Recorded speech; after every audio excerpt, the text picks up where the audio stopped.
She watched her husband fix cars and coach soccer, the gentlest man she'd ever known, until bikers walked into her diner and left a bruise on her face. That night, she learned the mechanic she married used to be a Mafia lieutenant, and some men should never be pushed. The fluorescent lights of Rosie's diner hummed their usual tired tune as Mia Evans wiped down the counter for the third time that hour. It was nearly 10 p.m. on a Thursday, the kind of shift where minutes crawled like wounded animals. Outside, the autumn wind pushed dead leaves against the glass windows, and inside, only 2 booths were occupied, old Mr. Henderson nursing his decaf, and a young couple sharing a slice of cherry pie. Then the roar of motorcycles shattered the quiet. Mia looked up as 7 bikes pulled into the parking lot, their chrome gleaming under the streetlights. The engines cut off one by one, and men in leather vests climbed off, laughing too loud, moving with that particular swagger that made her stomach tighten. She'd seen groups like this before, passing through town after the county fair, always looking for somewhere to blow off steam. The bell above the door chimed as they filed in, bringing with them the smell of gasoline and beer. The young couple quickly paid and left. Mr. Henderson suddenly remembered he had somewhere to be. Well, the leader, a thick-necked man with a scar running through his left eyebrow, grinned as he slid into the largest booth. "Looks like we got the place to ourselves, boys." Mia grabbed her notepad, forced a professional smile, and approached their table. "Welcome to Rosie's. What can I get you gentlemen tonight?" "Gentlemen." One of them snickered. "Hear that, Vic? We're gentlemen now." Vic, the scarred one, leaned back, his eyes crawling over Mia in a way that made her skin prickle. "How about you start with your phone number, sweetheart? Then we'll talk about food." "I'll give you a minute to look at the menu," Mia replied evenly, already turning away. A hand shot out and grabbed her wrist. "Now that's just rude," Vic said, his grip tight enough to hurt. "My buddy asked you a question." Mia's heart hammered, but she kept her voice steady. "Sir, I need you to let go of my arm." "Or what?" He pulled her closer, and the others laughed. "You gonna call your manager? That scared little man hiding in the kitchen?" She could smell the alcohol on his breath. Through the service window, she caught a glimpse of Jerry, the night manager, backing away from view. No help was coming. "Let go." Mia's voice was ice now. For a moment, something flickered in Vic's eyes, surprise, maybe, that this small-town waitress wasn't crumbling. Then his face hardened. "You know what? I don't like your attitude." The slap came so fast Mia barely saw it. The crack echoed through the diner like a gunshot. Her head snapped to the side, pain exploding across her cheek. She stumbled back, one hand flying to her face, tasting blood where her teeth had cut the inside of her mouth. The booth erupted in laughter. "That's what happens when you disrespect people, honey," Vic said, examining his nails casually. "Now, you gonna take our order proper? Or do you need another lesson in manners?" Mia stood there, hand pressed to her burning cheek, something cold and hard settling in her chest. She'd grown up in rough neighborhoods. She'd survived worse than this. But the humiliation, the laughter, cut deeper than the slap itself. "I'll take your order," she whispered. For the next hour, Mia served them mechanically. Burgers, fries, more coffee. They called her sweetheart and honey and worse things. They left a mess of ketchup smeared across the table, cigarette butts ground into the floor despite the no-smoking signs. When they finally left, without paying, naturally, Vic winked at her. "See you around, beautiful. We might make this our regular spot." The motorcycles roared away into the night. Jerry emerged from the kitchen, his face pale. "Mia, I'm sorry, They looked dangerous, and I have a family and—" "It's fine." Mia cut him off. Her voice sounded strange to her own ears. Flat, distant. "I'm going home. But your shift isn't." "I'm going home, Jerry." She grabbed her purse and walked out into the October night. Her hands shook as she unlocked her old Honda Civic. In the rearview mirror, she could see the bruise already forming, a dark purple bloom spreading across her left cheek like spilled wine. The drive home was a blur. Their house sat at the edge of town, a small two-story with peeling paint that Daniel kept promising to fix. The porch light was on. He always left it on when she worked late. As she pulled into the driveway, she saw him through the kitchen window, probably making his usual midnight sandwich. Daniel. Her husband. Her gentle giant who fixed cars and coached Lily's soccer team and never raised his voice. The man who'd appeared in her life 5 years ago with kind eyes and careful hands, who'd loved her daughter like his own, who'd made her believe in second chances. The man whose past she knew almost nothing about. Mia touched her cheek gently, wincing. How could she explain this? He'd want to do something, call the police, maybe, or go to the diner himself. But men like Vic didn't care about police reports or angry husbands. They'd just come back worse. She took a deep breath and got out of the car. The front door opened before she reached it. Daniel stood there in his worn jeans and old mechanic shirt, that soft smile on his face that always made her feel safe.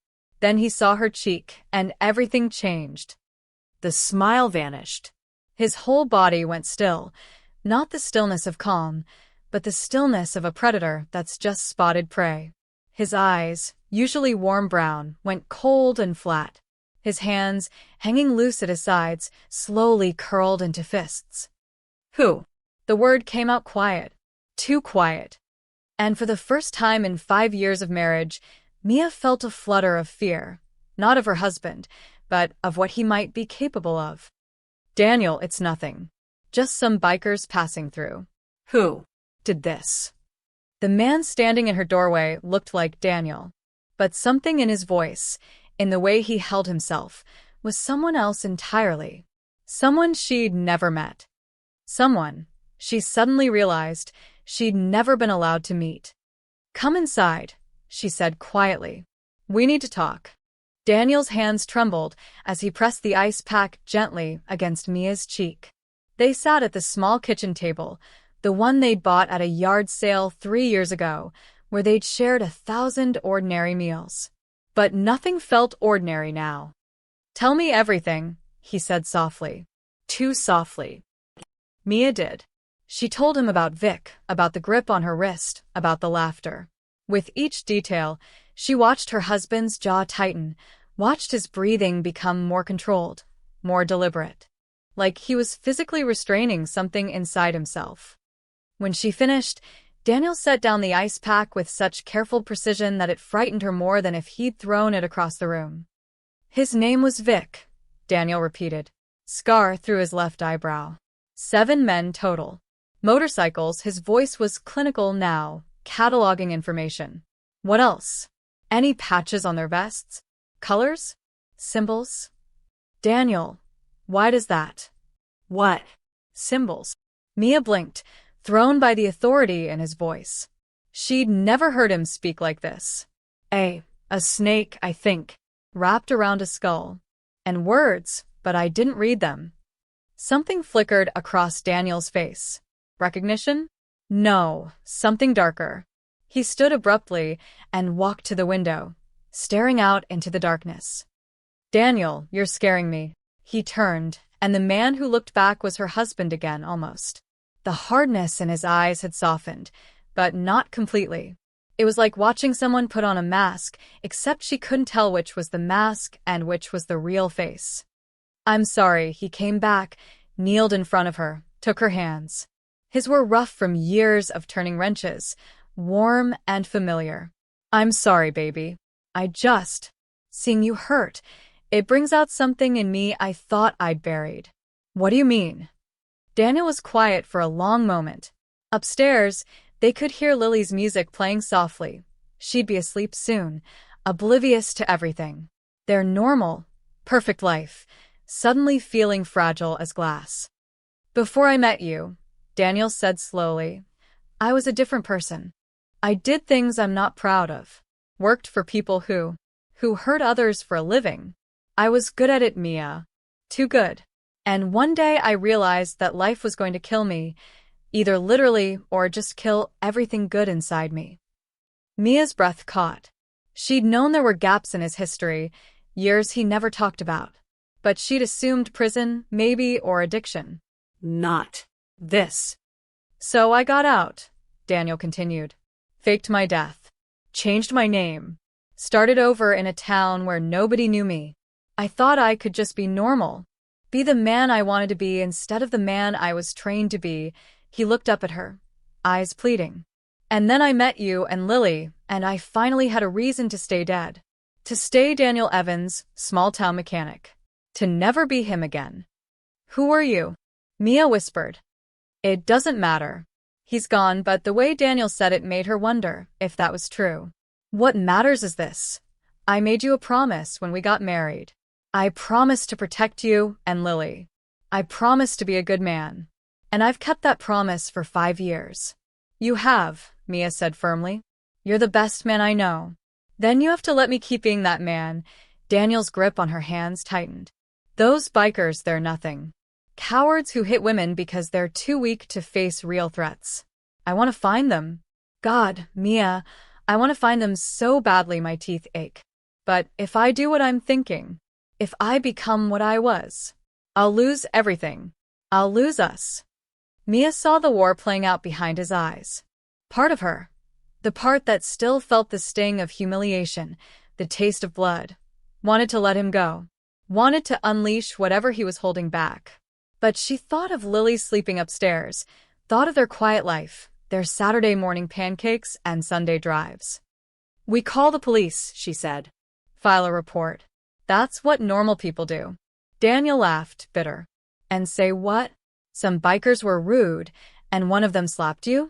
Sheriff Morrison will write it down, nod sympathetically, and do exactly nothing. Men like Vic know how to stay just inside the law until they don't need to anymore. Then what do? We do nothing. Daniel stood, turned away from her. They're passing through. Fair's over. They'll move on to the next town, the next bar, the next victim. We keep our heads down. I fix cars. You serve coffee. Lily goes to school. We survive by being invisible. But even as he said it, Mia heard the doubt in his voice. You don't believe that, she said. I have to believe it. Daniel's shoulders slumped. Because the alternative is going back to who I was. And that man doesn't get to have a family. That man doesn't get to have anything but violence and death. Mia stood and wrapped her arms around him from behind, pressing her cheek against his back. I love you, Daniel. Whatever you were, whoever you were. That's not who I married. I married the man who taught Lily how to ride a bike. Who fixes Mrs. Patterson's car for free because she's on a fixed income. Who makes me laugh even on my worst days. She felt him relax slightly into her embrace. I love you too, he murmured. More than anything. That's why I won't go back. They stood like that for several minutes, holding each other in their small kitchen, pretending that everything would be fine. The next morning, Daniel left for the auto shop at 6:30 as always. He kissed Mia's bruised cheek tenderly, hugged Lily, and promised to pick up groceries on the way home. The picture of a normal husband on a normal Friday. But as he drove his pickup truck down Main Street, his eyes scanned every corner, every alley, every parked vehicle. Old habits, buried but not dead, crawling back to the surface. At Morrison's Auto Repair, his boss Tom was already cursing at a stubborn transmission. Morning, Danny. Got a full day ahead. That Chevy needs its brake pads replaced, and Mrs. Chen's minivan is making a sound like a dying cat. Sure thing, boss. Daniel pulled on his coveralls, grabbed his tools. Just another day. Except it wasn't. At lunch, he sat in the break room with Bobby, the 19-year-old kid who worked the front desk. Bobby was scrolling through his phone, chuckling. Yo, Danny, you hear about those bikers? Daniel's hand froze halfway to his sandwich. What bikers? The ones who rolled through yesterday. My cousin was at Murphy's bar last night, said they were there, getting wasted, talking mad shit. Bobby shook his head. One of them was bragging about slapping some waitress at Rosie's. Said they might stick around a few days, claim this territory, or whatever. Bunch of wannabe tough guys. The sandwich crumbled in Daniel's grip. They're still in town? His voice came out steady. Come. That was good. That was Daniel. Yeah, man. Guess they liked what they saw. Small town, no real cops, easy pickings. Bobby finally looked up from his phone. Hey, you okay? You look kinda pale. I'm fine. Daniel stood, brushed crumbs from his lap. Just remembered something I need to do. He walked outside into the October sunshine. The auto shop sat on the edge of downtown, next to the old train tracks. From here, he could see most of their small world. The post office, the library, the elementary school where Lily was right now, probably in math class, safe and innocent. For now.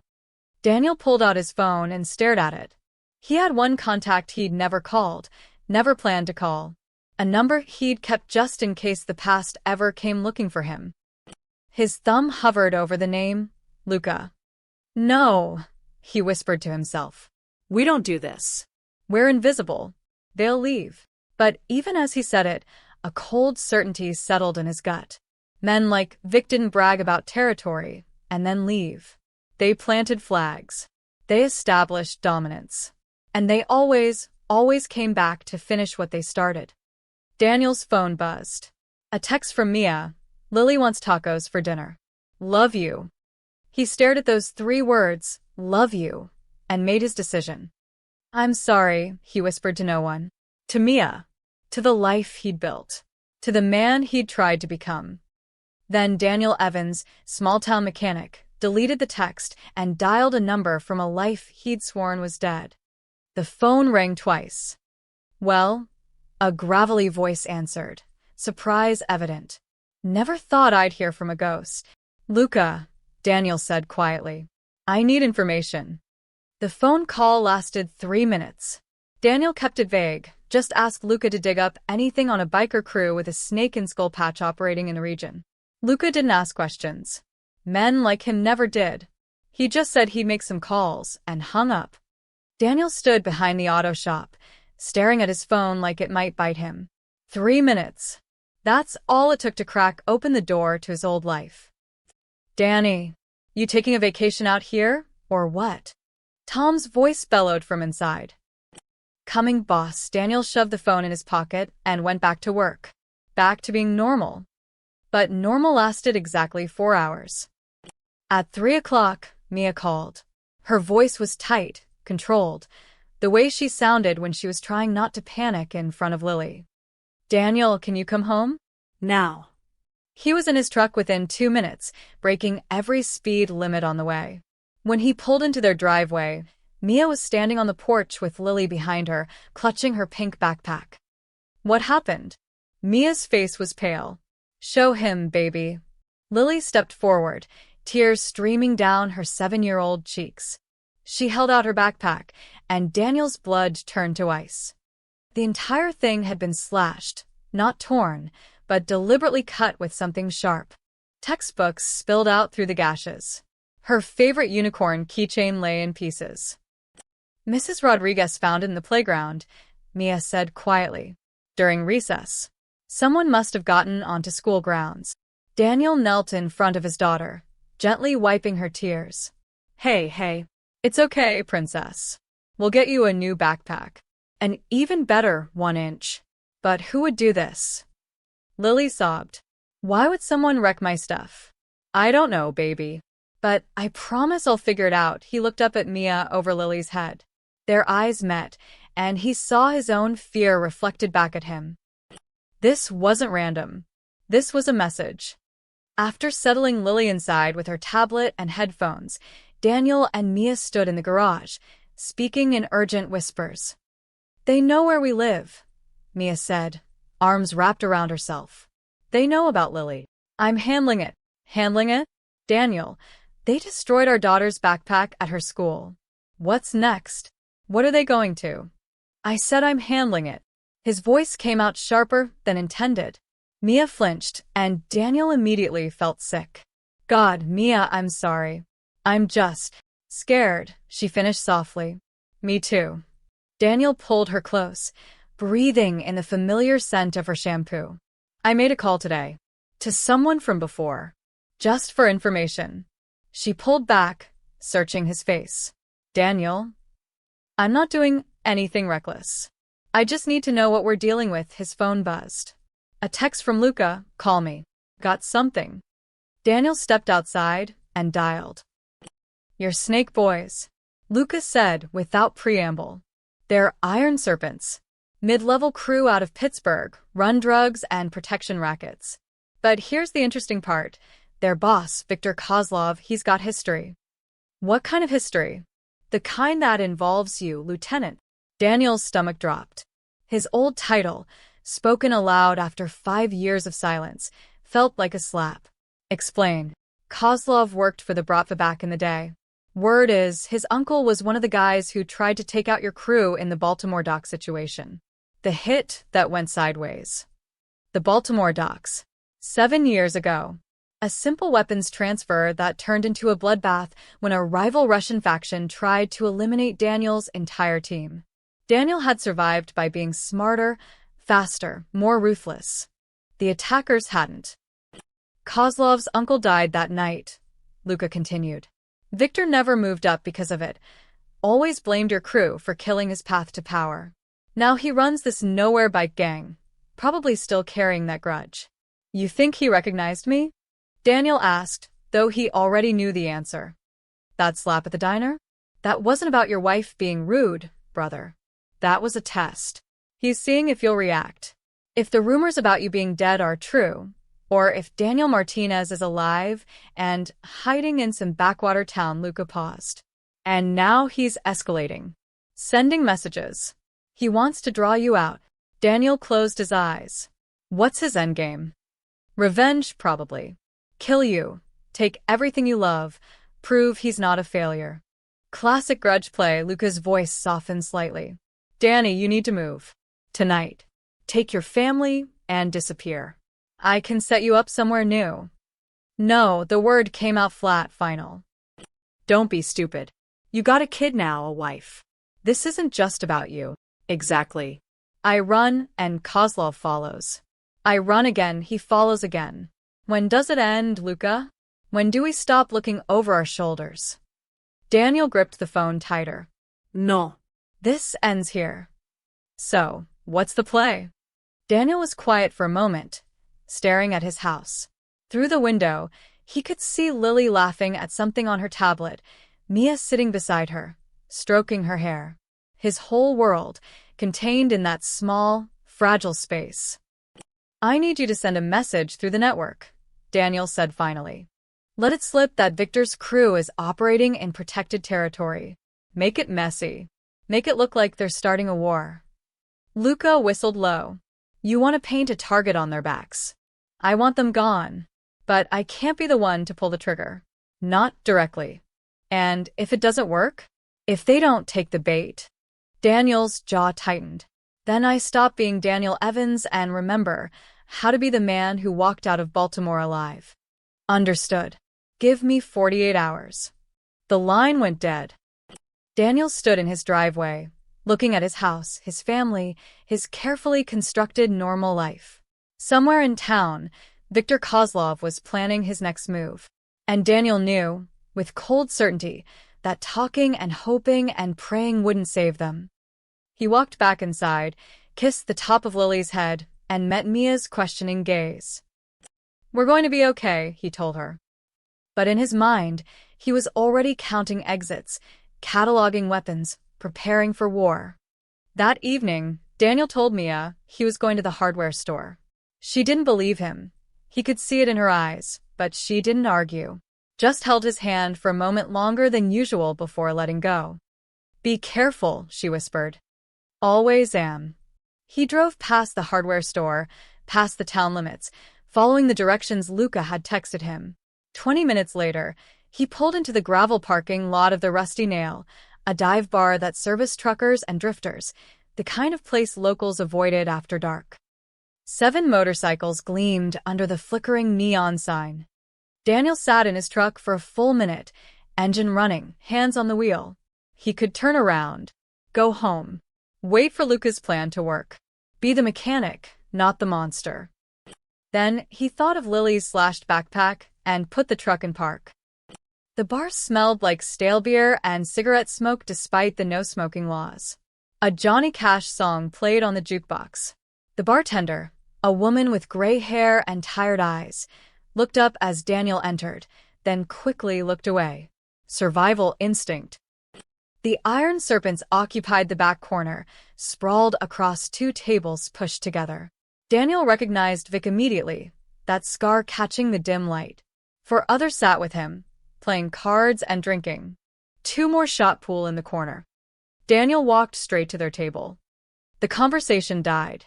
7 pairs of eyes turned to him, some curious, some hostile. One pair, Vic's amused. Well, Vic drawled, setting down his cards. If it ain't the concerned husband. Took you longer than I expected. So they'd been waiting for him. This was all part of Kozlov's game. I'm here to deliver a message, Daniel said calmly. You leave my family alone.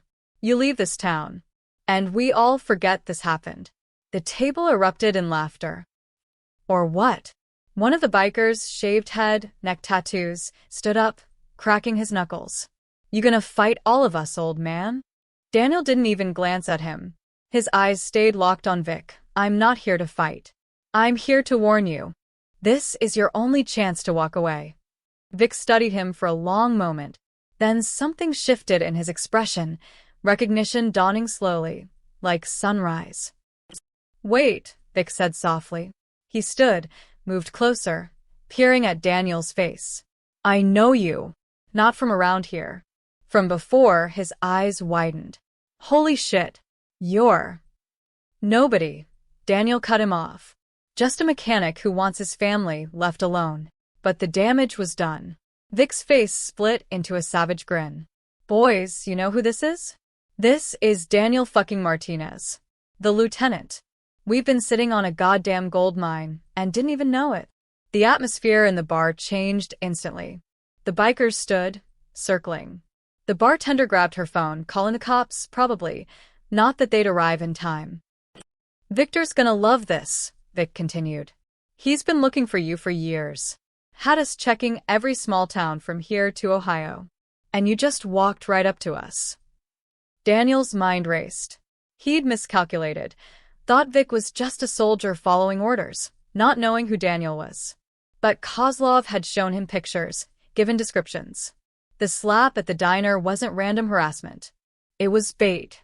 And Daniel had walked right into the trap. Here's how this works, Vic said, pulling a knife from his belt. You're gonna come with us. Nice and quiet.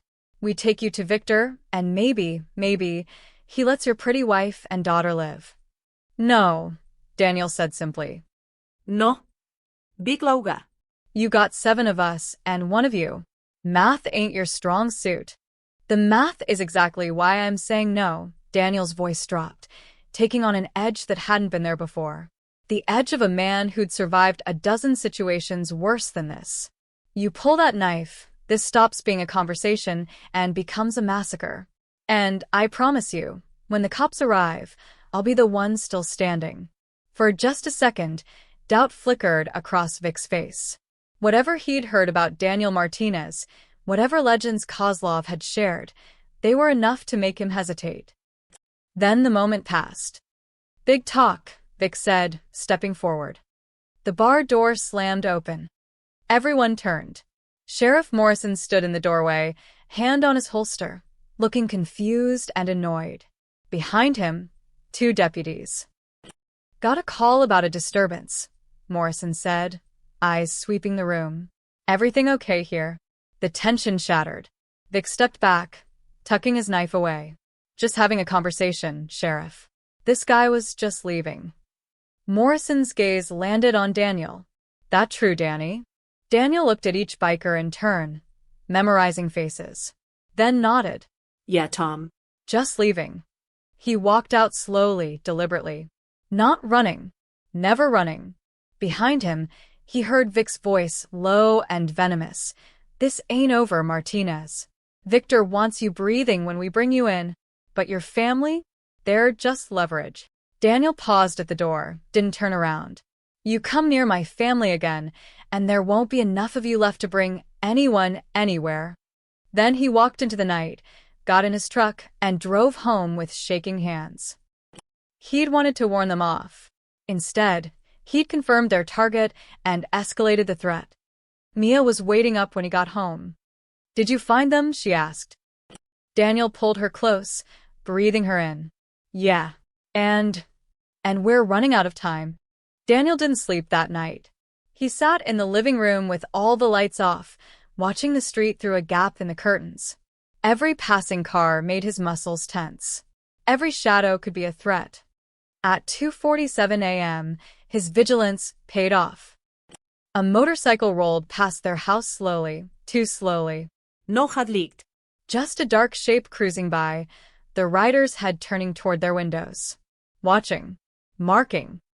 Daniel's hand moved to the kitchen drawer where he'd hidden his old Glock, relocated from the shoebox in the garage. Old instincts dying hard. The motorcycle disappeared around the corner. By morning, Daniel looked like hell. Mia took one look at him over breakfast and sent Lily upstairs to brush her teeth. "You didn't sleep," she said. It wasn't a question. "Couldn't." "Daniel, we should leave. Pack up, drive to my sister's in Colorado just. They already know what car we drive. They know Lily's school, your work, everything." Daniel rubbed his face. "We run now. We're vulnerable on the road. Easier targets." "Then what do we do?" Before he could answer, his phone rang. Tom from the shop. "Danny, you need to get down here. Now." The auto shop looked like a war zone. Every window was smashed. "Dead man" spray-painted across the garage door in dripping red letters. Tom stood in the parking lot with two cops, his face pale with shock. "Happened sometime between closing last night and when I got here this morning," Tom said, voice shaking. "They totaled 3 customer cars, Danny. Slashed every tire in the lot. Insurance is gonna crucify me." Daniel stared at the message. Not subtle. Not meant to be. Deputy Harris, a young cop fresh out of the academy, approached with a notepad. "Mr. Evans, any idea who'd do this? Your boss says you were the last one here yesterday." "No idea." Daniel lied smoothly. "Really? 'Cause Sheriff Morrison mentioned you were at the Rusty Nail last night having words with some bikers." Harris's eyes were sharp. "Too sharp for a small-town deputy. That seemed like a coincidence to you." "I went to the bar for a drink. Had a conversation. That's all." "A conversation that ended with you threatening them, according to witnesses." Daniel met his gaze steadily. "If that's what they told you, then you should arrest me." Harris stared at him for a long moment, then snapped his notebook shut. "Don't leave town, Mr. Evans." After the cops left, Tom pulled Daniel aside. "I can't have this, Danny. Whatever trouble you're in, I can't have it spilling onto my business. I got a family to feed." "I understand. I'm gonna need you to take some time off. Unpaid. Until this blows over." Daniel nodded. He'd expected this. "Sure, Tom." "I get it." He drove home, calling Mia on the way. "Don't go to work today. I'm coming to get you and Lily." "Daniel." "Please, Mia. Please just trust me." 20 minutes later, he pulled into the driveway, and his heart stopped. The front door hung open. Daniel was out of the truck before it fully stopped, running toward the house. "Mia." "Lily. We're okay." Mia appeared in the doorway, Lily clinging to her leg. "We're okay, but Daniel." He pushed past them, scanning for intruders. The house was empty, but the living room was destroyed. Their TV lay shattered on the floor. The couch had been slashed open, stuffing everywhere. Picture frames smashed, photos torn. And on the wall, in the same dripping red paint, tick-tock. "I took Lily outside to get the mail," Mia said, voice shaking. "We were gone maybe 3 minutes. When we came back." Daniel pulled them both close, his mind racing. 3 minutes. They'd been watching, waiting for the perfect window. Professional. Calculated. This wasn't random vandalism. This was psychological warfare. His phone buzzed. Unknown number. He answered.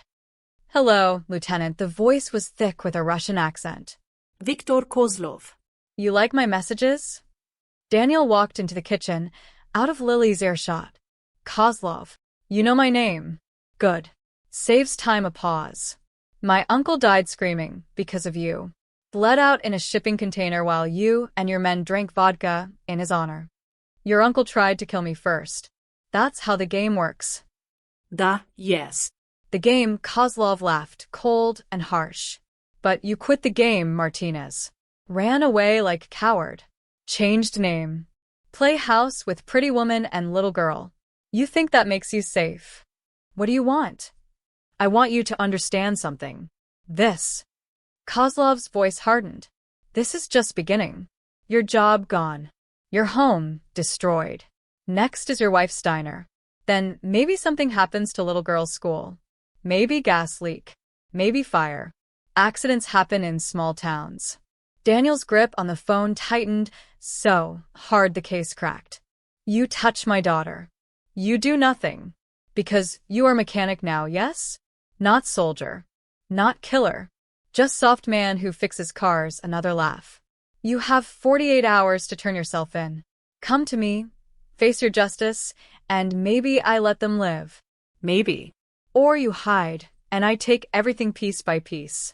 Your choice, Lieutenant. The line went dead. Daniel stood in his destroyed kitchen, surrounded by the wreckage of his carefully built life, and felt the last thread of restraint snap. He'd tried peace. Tried warnings. Tried being Daniel Evans, good man, protective husband. None of it mattered. Kozlov wanted war? Then war he'd get. Daniel pulled out his phone and called Luka back. Change of plans, he said quietly. I need more than information. Luka agreed to meet in person. Not talking about this over phones, he'd said. 2 hours. You remember the place. Daniel did. An abandoned grain silo 40 miles outside town, far from prying eyes and security cameras. Before he left, he sat Mia down at their kitchen table, the only piece of furniture the Iron Serpents hadn't destroyed. I need to go somewhere. I'll be back before dark. Where? Her eyes were red from crying, but her voice was steel. To finish this, Daniel. Mia, listen to me, he took her hands. I have 48 hours before Kozlov makes good on his threats. I can't fight 7 men alone, not with you and Lily exposed. So, I'm getting help. From who? People I used to know. People who can make this right. He saw the fear in her eyes and softened. I'm not going to kill anyone. I'm not becoming that man again. But I need to be smart, and being smart means using every advantage I have. Mia was quiet for a long moment. Then, when you come back, I want the truth. All of it. No more secrets about who you were. Deal. He kissed her, hugged Lily tight enough to make her giggle, and drove into the countryside with a knot in his stomach. The grain silo loomed against the gray October sky like a tombstone. Luca's black Escalade was already there, mud-splattered and anonymous. Daniel parked beside it. Luca climbed out, and for a moment they just looked at each other. 5 years since they'd been face-to-face. Luca looked older, more gray in his beard, lines around his eyes. But those eyes were still sharp as broken glass. You look like shit, Luca said. You look old. They shook hands, and something unspoken passed between them. History. Blood. Brotherhood.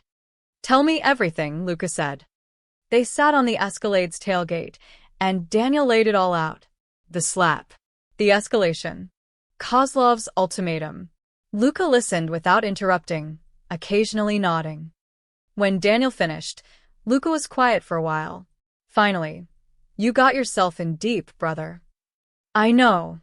Kozlov's not bluffing about your family. Russians don't make threats they won't follow through on. I know that too. Luca pulled out his phone, scrolled through something. All right. I did what you asked, put word out that the Iron Serpents are trying to muscle in on protected territory. Sent the message through 3 different channels, so it looks organic. And the Devil's Disciples. That's the crew that actually runs this region. They're pissed. Been running drugs and guns through your county for years, without competition. Last thing they want is some Pittsburgh trash thinking they can claim stakes. Luca looked up. They're planning to make a move. Soon. How soon? Tomorrow night. Hit the Iron Serpents at the Rusty Nail. Teach them a lesson about respect and territory. Daniel's mind worked through the angles. That still leaves tonight, and tomorrow for Kozlov to hit my family. Which is why you need to make sure your family isn't there to hit. Luka reached into his jacket and pulled out a thick envelope. Cash. 20,000. Untraceable. Send your wife and kid to a hotel 2 towns over. Nice place, pay in cash, use a fake name. Keep them there until this is done. Daniel took the envelope, feeling the weight of it. Old life, bleeding into new. What about me? You stay. Play bait if necessary. Luka's expression hardened. But Danny, listen, you can't be anywhere near the Rusty Nail tomorrow night when the disciples hit. Can't even look like you're involved. This has to be gang-on-gang violence. No civilians caught in the crossfire. So, I just hide and hope it works? No. You do something smarter. Luka pulled out a second item, a small USB drive. While the disciples are handling the muscle, you handle the evidence. This has the locations of 3 stash houses the Iron Serpents are using in the area. Drugs, weapons, enough to put Kozlov away for life if the cops get tipped off. Daniel turned the drive over in his hand. You want me to call the cops? Anonymously. While the disciples are shooting up the Rusty Nail, you call in tips about the stash houses. Cops raid them, find everything. Kozlov and whoever survives the disciples go down for trafficking charges. Clean sweep. And if something goes wrong, if the disciples don't hit hard enough, or if Kozlov isn't at the bar? Luka reached behind him and pulled out a gun case. Opened it to reveal a disassembled Remington 700 sniper rifle. Then you remember how to use this. But only, and I mean only, if your family is in immediate danger. Last resort, understand. Daniel stared at the rifle. He'd used one like it before a lifetime ago. Could still remember the weight, the kick, the cold mathematics of windage and distance. I don't want this, he said quietly. I know. But wanting and needing are different things. Luka closed the case, handed it to Daniel. You taught me that in Baltimore. Always have a backup plan, you said. Hope for peace, prepare for war. Daniel took the case, feeling the weight of it. Feeling the weight of everything. One more thing, Luka said. After this is done, whether it goes clean or messy, you need to disappear again. Deeper this time. New town, new names, everything. The disciples won't care that you helped them, and there'll be questions about how this all went down so conveniently. I know. They stood, shook hands again. Stay alive, brother, Luka said. You too. Daniel drove home with an envelope of cash, a USB drive full of addresses, and a rifle he prayed he'd never need to use. Tomorrow night, everything would end. One way or another. Daniel arrived home to find Mia packing. She'd already told Lily they were taking a special adventure to a fancy hotel with a pool. Their daughter was excited, oblivious to the tension crackling between her parents. The Pinewood Resort, 40 miles east, Daniel said quietly, handing Mia the envelope. Check in under the name Sarah Winters. Don't use your phone except for emergencies. I'll call you from a burner when it's safe. Mia stared at the cash. This is really happening. One more night. That's all. He cupped her face. Tomorrow morning, this is over. I promise. What are you going to do? Something I should have done years ago. End it without becoming the man I used to be. They left at 4 p.m., Lily waving goodbye from the back seat, still thinking this was all an adventure. Daniel watched until their taillights disappeared, then went inside his destroyed house and waited. The call came at 8:47 p.m. Blocked number. Martinez, Kozlov's voice. Your time is almost up. Where are you? Home. Waiting. Waiting for what? Miracle? A harsh laugh.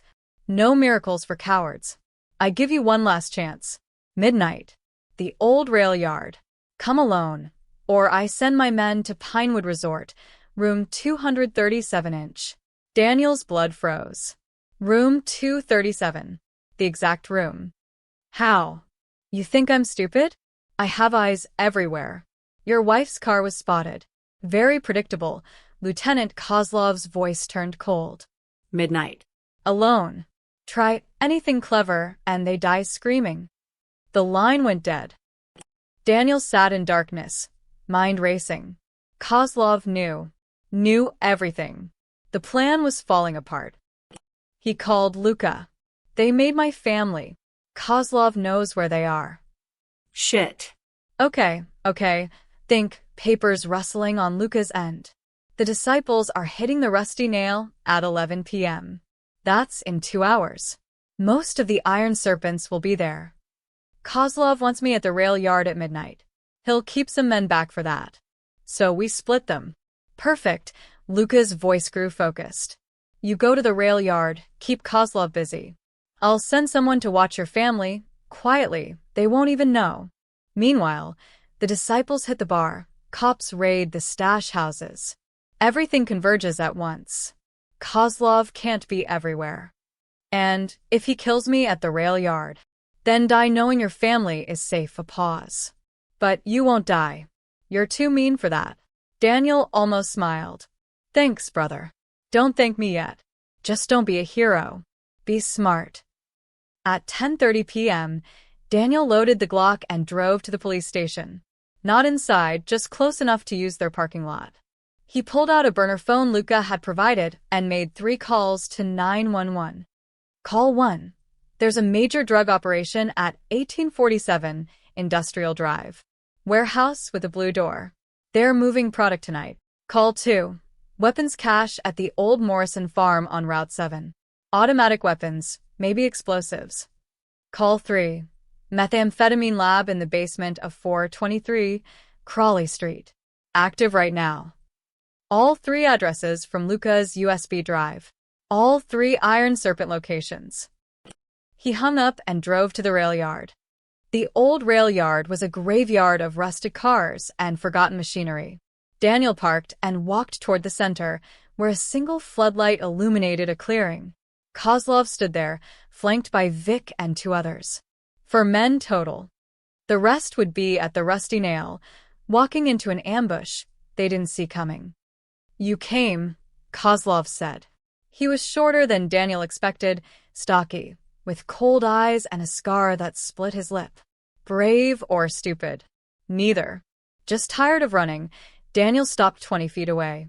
Let's finish this. Oh, we will. Kozlov gestured, and Vic pulled out a phone, showed Daniel the screen. Security footage of the Pinewood Resort hallway. Room 237's door clearly visible. 1 call and my men go in. So you behave, yes? Daniel's hand twitched toward his gun. 4-to-1 odds. Possible, but risky. And if he died, who'd protect Mia and Lily? Then, in the distance, gunfire erupted. Rapid, heavy. Multiple weapons. Everyone froze. Kozlov grabbed a radio. Vic, what's happening? Static. Then screaming. More gunfire. We're under attack. It's the disciples. There. The radio cut to static and screams. Kozlov's face went white, then red with rage. He turned to Daniel. You did this. Did what? I'm standing right here. More sounds in the distance. Sirens now. Police radios crackling. Someone shouting about raid teams and warrants.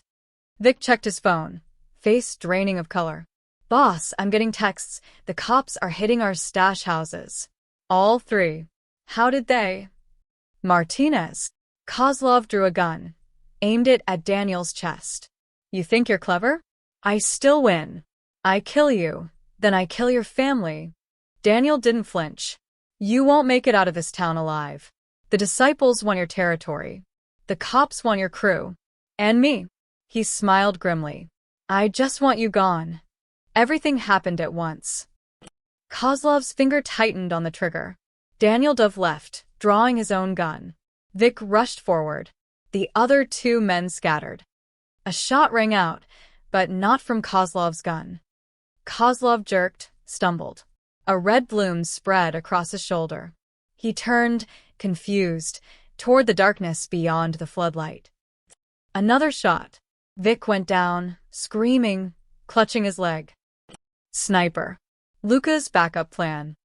The remaining 2 Iron Serpents ran, disappearing into the rail yard shadows. Kozlov tried to follow, but another shot sparked off the ground near his feet. Daniel walked forward slowly, gun raised, as Kozlov collapsed against a rusted train car, clutching his shoulder. "It's over," Daniel said quietly. "Your crew is dead or arrested. Your operation is finished. You lost." Kozlov spat blood. "I'll find you. Someday I'll—" "No, you won't." Daniel pressed his gun to Kozlov's forehead. His finger on the trigger. One squeeze. That's all it would take. Justice for his family. Safety. Peace. But Mia's words echoed in his mind. "You're the best man I know." Daniel lowered the gun. "Rot in prison instead," he said, and knocked Kozlov unconscious with the pistol butt. Sirens grew louder. Time to disappear. Daniel was 3 miles down the highway when Luca called. "Clean?" Luca asked. Clean. "Kozlov's alive, unconscious at the rail yard. Cops should find him in about 10 minutes along with enough evidence to put him away forever." The disciples did their part. 5 iron serpents dead at the Rusty Nail, 3 more arrested fleeing the scene. Your anonymous tips led to drug busts at all 3 stash houses. Cops recovered enough product to make the evening news for weeks. Luca paused. "Your family's safe. My guy watched their hotel room all night. Nobody came near them." Daniel felt tension drain from his shoulders. "Thank you, brother. For everything. We're even now. But Danny, you need to move. Maybe not tonight, maybe not next week, but soon." This was too clean, too coordinated. Smart cops will ask questions. "I know. Stay dead this time. For real." The line went dead. Daniel drove to a rest stop, ditched the burner phone in a dumpster, and called Mia from a payphone. "It's me," he said when she answered. "Daniel?" Her voice cracked with relief. "Are you?" "I'm fine. It's over. Kozlov's in custody. His crew is scattered. You and Lily can come home." Asobi. Then I was so scared. All night, just waiting, not knowing if. "I know." I'm sorry. "I'm so sorry I brought this into our lives. Just come to us. Please. I need to see you." "On my way." He reached the Pinewood Resort at dawn. Found Mia sitting outside their room on a bench, wrapped in a jacket, watching the sunrise. She looked exhausted. Beautiful. She saw him and ran. They collided in the parking lot, holding each other so tight it hurt. "Is it really over?" she whispered against his chest. "It's really over. And you? Are you okay?" Did you have to? "Did you?" "I didn't kill anyone." He pulled back to look at her. "I wanted to. God, Mia, I wanted to so badly. But I didn't. I found another way." She searched his eyes, then nodded. Good.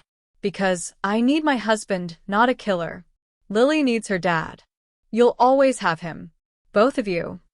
Inside the room, Lily was still sleeping, curled up with her stuffed rabbit.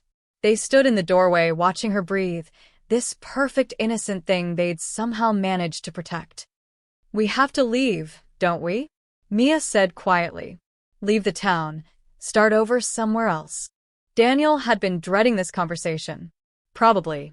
Not immediately, but within a few months. Change names again. Move somewhere Kozlov's people can never find us. "Okay," she took his hand. "As long as we're together, I don't care where we live." They returned home that afternoon to find their house still a wreck, but manageable. While Lily played in her room, miraculously untouched by the vandalism, Daniel and Mia cleaned in silence. The local news played on a borrowed radio. The anchorwoman's voice was breathless with excitement. Unprecedented night of violence and arrests. 7 members of the Iron Serpent's motorcycle gang are dead or in custody following a shootout at the Rusty Nail bar.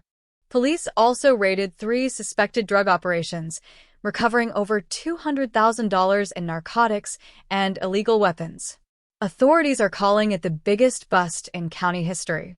The next segment, Viktor Kozlov, alleged leader of the gang, was found severely injured at the old rail yard and is currently under guard at County General Hospital. He faces multiple charges including drug trafficking, weapons possession, and conspiracy to commit murder. Police say an anonymous tip led them to. Daniel switched it off. Will they come looking for you? Mia asked. The police? Maybe. But I was never at the bar. Never at the stash houses.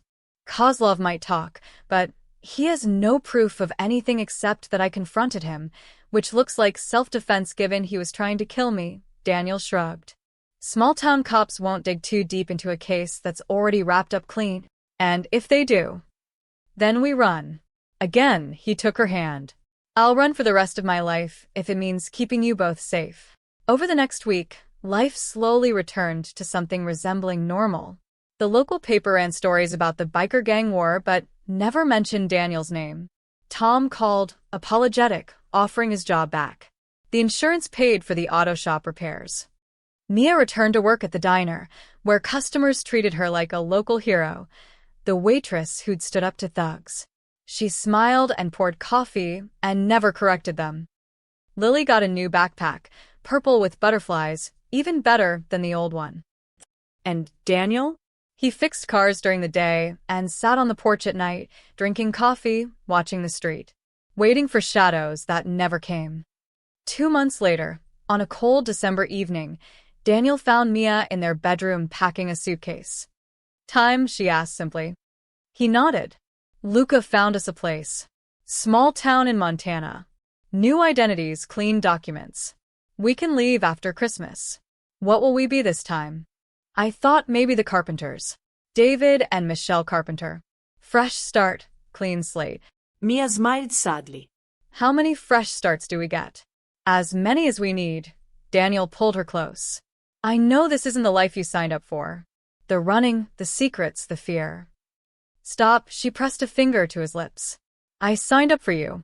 Everything else is just details. She rested her forehead against his. Besides, I'm getting good at starting over. 3rd time's the charm, right? Right. That night, they told Lily they were moving to Montana for Daniel's new job. She cried about leaving her friends, but brightened when they mentioned mountains and snow and possible horses. On Christmas morning, surrounded by wrapping paper and laughter, Daniel watched his family and realized something profound. He'd spent years trying to bury who he was, pretending the past didn't exist. But the past wasn't something to bury. It was something to use. He'd been a soldier, a killer, a lieutenant in a world of violence. Those skills hadn't made him a monster. They'd made him capable. And when the people he loved needed protection, that capability had saved them. He wasn't Daniel Martinez anymore. Wasn't Daniel Evans either. He was something new, a man who'd found the balance between the violence he'd learned and the peace he'd chosen. A protector who knew when to fight and when to hide. A father, a husband, a mechanic with a past that would always chase him, but a past he was no longer afraid of.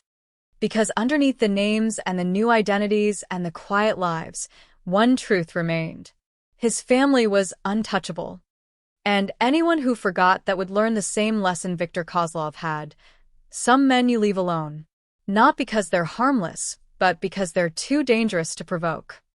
As snow began to fall outside their window, Daniel Evans, soon to be David Carpenter, raised his coffee mug in a silent toast. To new beginnings. To redemption. To the life he'd fight forever to protect.